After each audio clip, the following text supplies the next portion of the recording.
চট্টগ্রামের সীতাকুণ্ডের জঙ্গল সলিমপুরে আইনশৃঙ্খলা বাহিনীর ক্যাম্পে হামলা ও গোলাগুলির ঘটনায় 15 জনকে আটক করেছে যৌথ বাহিনী।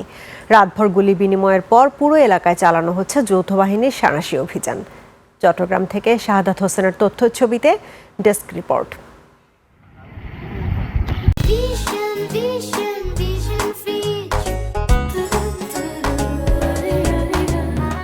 চট্টগ্রামের জঙ্গল সলিমপুরের সঙ্গে সড়ক যোগাযোগ ব্যবস্থা নষ্ট করে একদল সন্ত্রাসী রোববার গভীর রাতে র্যাবের অস্থায়ী ক্যাম্পে গুলি চালায়। এরপর সাঁড়াশি অভিযানে নামে পুলিশ, র্যাব সহ যৌথ বাহিনী।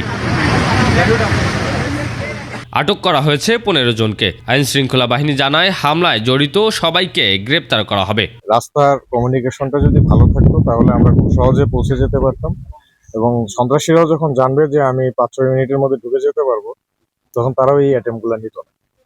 তো তারা এই সুযোগটা নিয়েছে, যোগাযোগ ব্যবস্থা, তারা জানে যে আমাদের পৌঁছাতে লেট হবে। ওইখানকার কিছু লোকজনকে আমরা সন্দেহভাজনভাবে অ্যারেস্ট করেছি বা হেফাজতে নিয়েছি।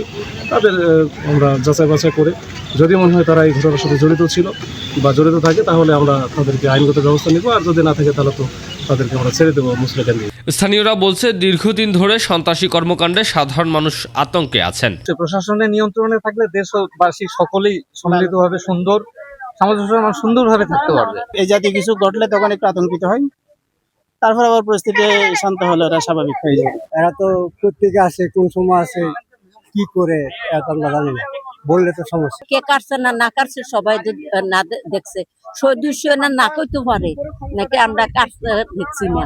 এর আগে ভ্যাকুম মেশিন দিয়ে সলিমপুর আলীনগর সড়ক 4-5 ফুট করে কেটে বড় গর্ত করে সন্ত্রাসীরা। তারপর একদল সন্ত্রাসী র্যাবের অস্থায়ী ক্যাম্পে শুরু করেন গুলিবর্ষণ।